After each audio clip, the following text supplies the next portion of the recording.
So this is going to be a slightly elaborated version of some of the concepts that you saw in this video. And since I'm absolutely confident that you remember everything that was showed in this video, therefore I'm going to play it again for you. So you may remember that a predator is an animal that hunts and kills other animals for food. Conversely, prey is a term used to describe animals that are hunted and killed by predators. Now, for the purposes of this lesson, when I talk about predators and prey, we can also think of herbivores as predators of plants and plants as prey of herbivores. The interactions between a predator and its prey, as well as the interactions between a herbivore and the plants it eats, are some of the most powerful driving forces behind evolution. Predation is a strong selective pressure which drives prey organisms to find ways to avoid being eaten. Prey organisms that are difficult to find, catch, or consume are the ones that will survive and reproduce. The result is that over evolutionary time, prey organisms have developed a stunning array of strategies to avoid being eaten. Some defensive strategies are pretty obvious, and top among the list of obvious strategies is running away. Gazelle, deer, small mammals, and lizards often rely on their speed and quickness to escape predators, and many birds rely on flight as their primary defensive strategy. Some organisms, like armadillos, tortoises, porcupines, and thorny plants, use armor, quills, and thorns to defend themselves against predators.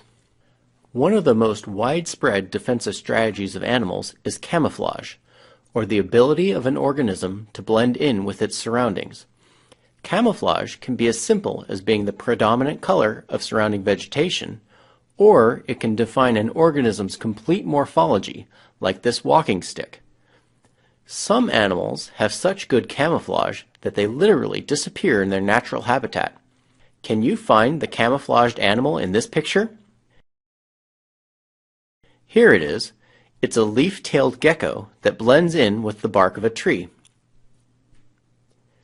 Camouflage is a great defensive strategy as evidenced by its widespread use in nature, but there is no rule that says it can only be used to hide from predators.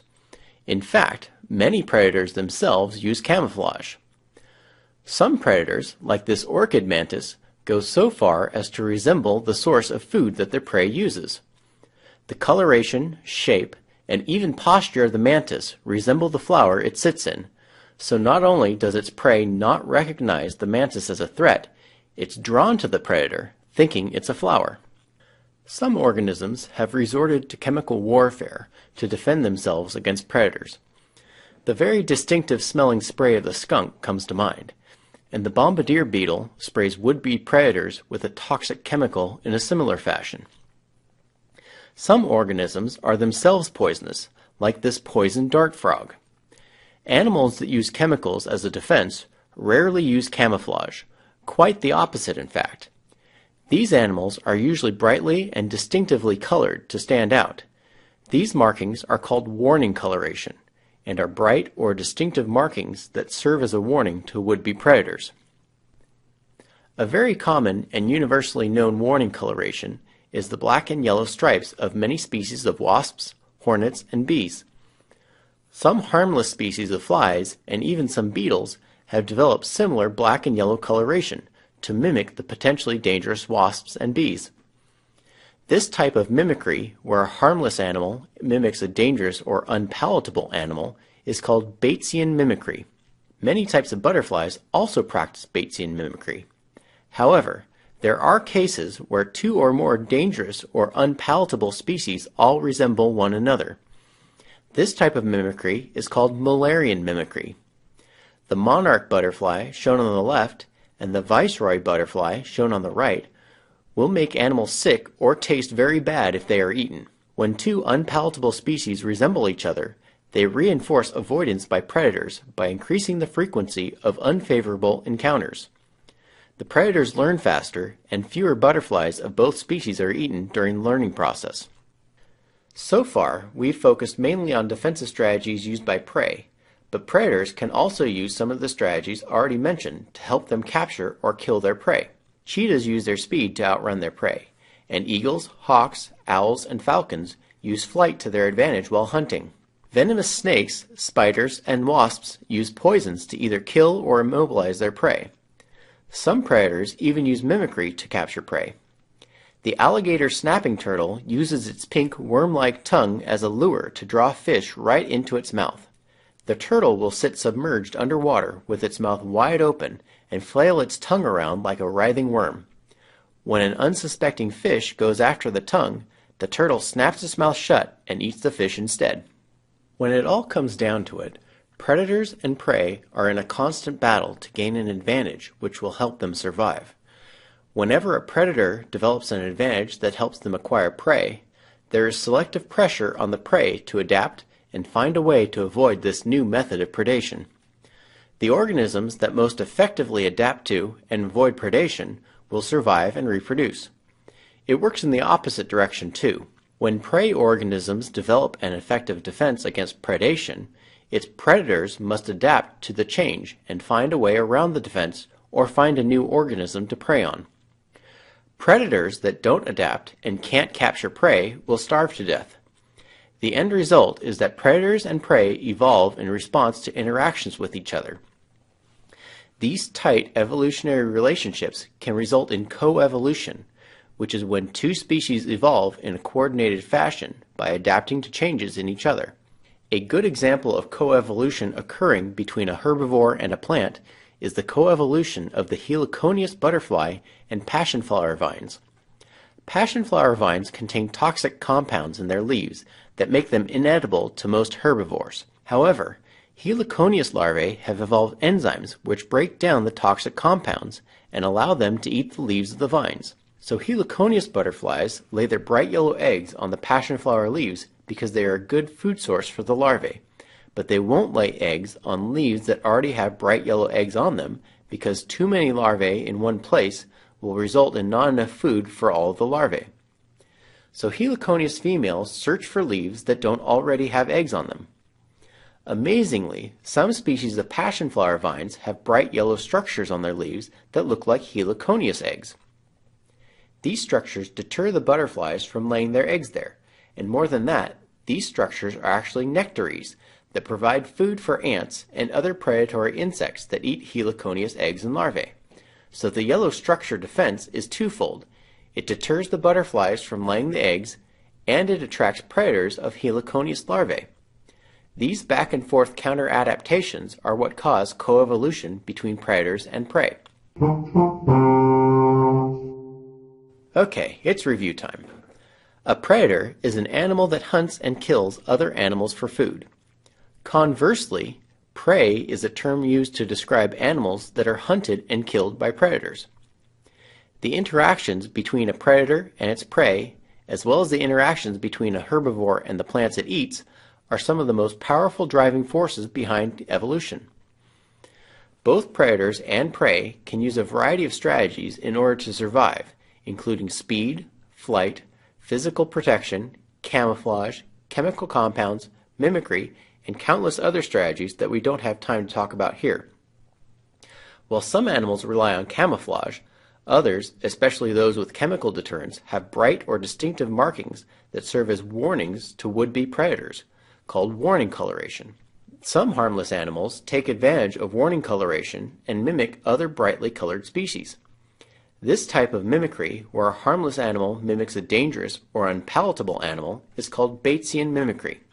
There are also cases where two or more dangerous or unpalatable species all resemble one another. This type of mimicry is called Mullerian mimicry. The end result of all of these interactions is that predators and prey evolve in response to interactions with each other. These tight evolutionary relationships can result in coevolution, when two species evolve in a coordinated fashion by adapting to changes in each other. We are going to look at a few strategies for predator avoidance in a slightly greater amount of detail. So one of the strategies major is what is called coloration, and there are several ways in which animals use color to avoid being detected by the prey. In one case, they actually go out of their way to advertise themselves, to make themselves more conspicuous. For example, as in the case of this particular darter, where you can see it's a very nice combination of yellow and red, or orange and red, which hopefully will make it conspicuous to the predator. So the point is, if you are making yourself conspicuous, then you always need to associate that with some kind of a trait that the predator hates. That can be either poison or some kind of a foul taste which will make the predator sick, and so on. So the idea here is that obviously once the predator has attacked you and hopefully eaten you, then the individual animal which is being eaten up, for them that thing does no good.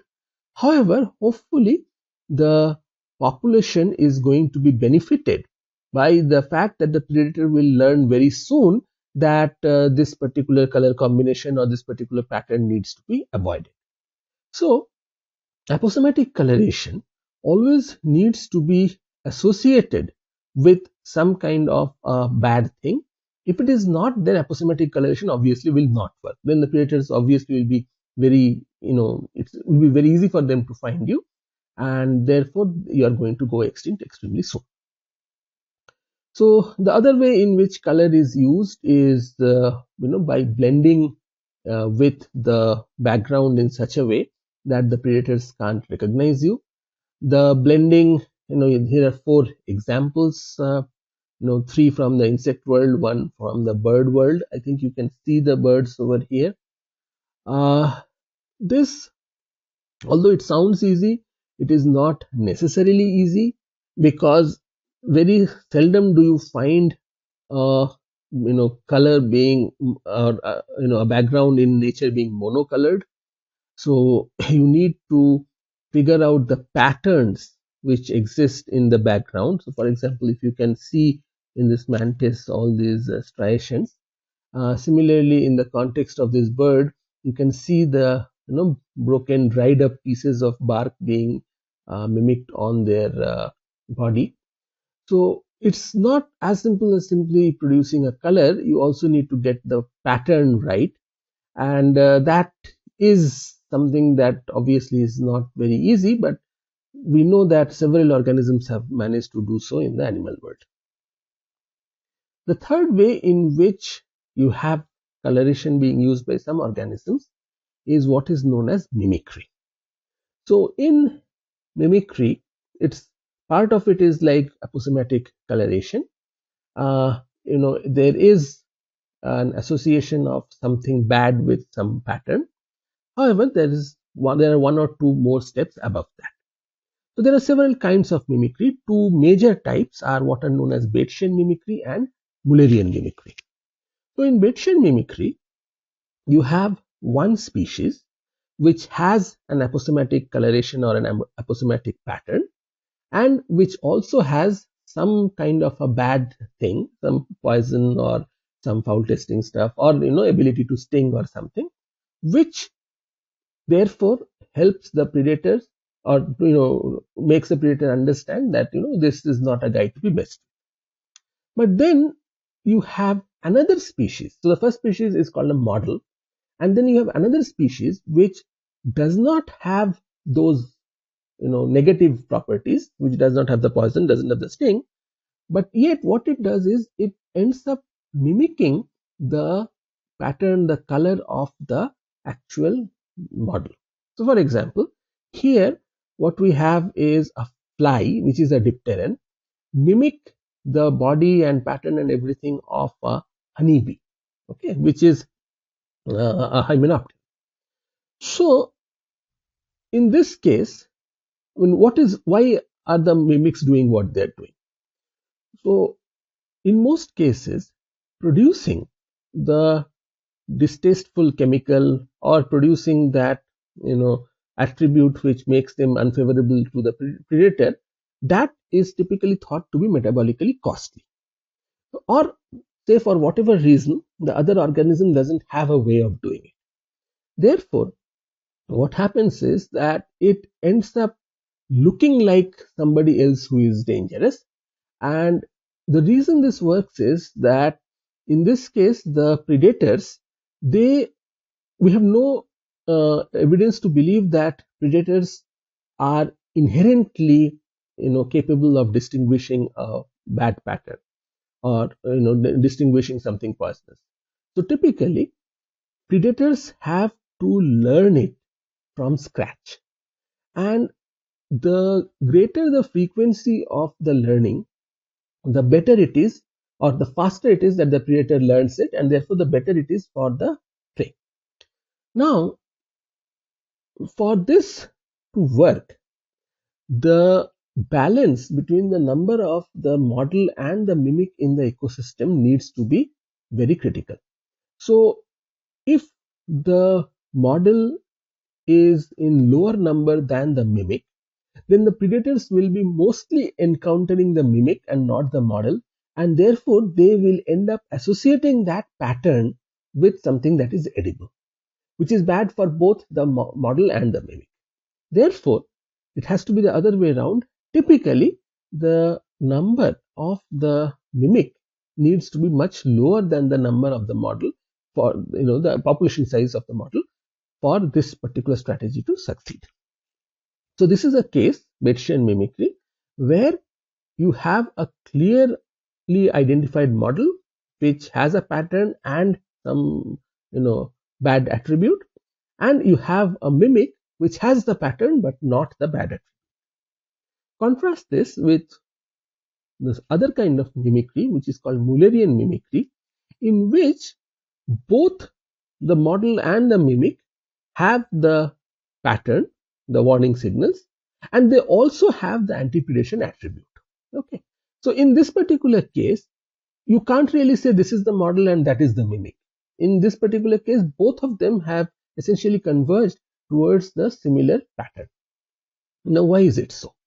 Again, go back to the fact that the predator has to learn, and once it has learned, it has to keep it in its memory that this particular signal is associated with something not so good, not so palatable. Now, for that to happen, the predator needs to encounter this particular combination of the pattern and the anti-predator attribute at a reasonable rate. Now, obviously, if there are two species, or which basically more number of individuals which are sharing the same anti-predator attribute and the warning signal, then the predator's learning and the reinforcement, both of them are expected to happen faster, and therefore this is supposed to benefit both the species. So this, in some sense, is a kind of a cooperation, whereas the Bayesian mimicry case is actually a cheating. Okay, in this case, the one of the species, the mimic, actually ends up cheating the model by using its pattern, but in some sense spoiling the show for the model. So that's Bayesian and Mullerian. There are other kinds of strategies for predator avoidance. For example, behavioral strategy. So one major behavior is what is known as catalepsis. So it's known that several predators will not touch something which is dead, and therefore several prey act dead when they are accosted by such predators. Opossums are one major example.